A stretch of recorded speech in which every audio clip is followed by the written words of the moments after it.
5ই August কিন্তু আমাদের অনেক শিক্ষা দিয়ে গেছে। সংখ্যাগরিষ্ঠতা, ক্ষমতার দাম্ভিকতা, অহংকার, কর্তৃত্ববাদী মনোভাবের কি পরিণতি হয় 5ই আগস্ট সকলকে শিক্ষা দিয়ে গেছে। এজন্য ব্যস্ত হওয়ার দরকার নাই। নির্বাচিত সরকার, নির্বাচিত প্রতিনিধিরাই দেশ চালাবে। প্রশাসনিক পরিবর্তন আপনি করতেই পারেন, কিন্তু একটা সরকার গঠন হয়েছে, পার্লামেন্টের সেশনে আসেন। জুলাই সনদকে আপনি এড়িয়ে যাচ্ছেন, যে জুলাই সনদে বিএনপি সহ আমরা সবাই স্বাক্ষর করেছি। জুলাই চার্টারের দক্ষিণ প্লাজায় যে স্বাক্ষরটা করা হয়েছে, ওই সনদে খুলে দেখবেন স্বাক্ষর করেছেন এবং আমরা যে অঙ্গীকার করেছি 1, 2, 3 করে যে পয়েন্টগুলো আছে, তার 2 এবং 3 নম্বর পয়েন্টে পরিষ্কার বলা আছে আমরা স্বাক্ষরকারী দলগুলো জুলাই সনদে ঐক্যমত হওয়া সংস্কারের সব প্রস্তাবগুলো আমরা বাস্তবায়নের জন্য অঙ্গীকার করলাম।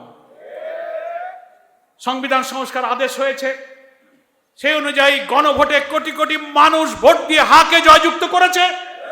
আপনি সেই গণভোটকে উপেক্ষা করার জন্য কৌশলের আশ্রয় নিয়ে আদালতে রিট করে আপনি আদালতের ঘাড়ে বন্দুক রেখে জনগণের রায়কে আপনি ফায়ার করার চেষ্টা করছেন। কেন আপনি সেই পথে চলে গেছেন? এখন আপনি পার্লামেন্টে এসে বলবেন ব্যাপারটা সাবজুডিস, তাই এখন আর আলোচনা হবে না, জুলাই সনদকে আপনি ঝুলিয়ে দেবেন। এসব নাটক তো আমরা বুঝি। অথচ জুলাই সনদে 48টি সাংবিধানিক গুরুত্বপূর্ণ বিষয় আমরা পরিবর্তন করেছি। আপনার নট অফ ডিসেন্ট আছে, কিন্তু গণভোটে যখন অনুমতি হয়ে গেছে, সেটা আপনার উচিত ছিল সংবিধান সংস্কার পরিষদের শপথ নিয়ে আপনি সেটা অনুমোদন করবেন, পার্লামেন্টে আসবেন। আপনি বললেন যে না, সংবিধানে এই শপথ নাই।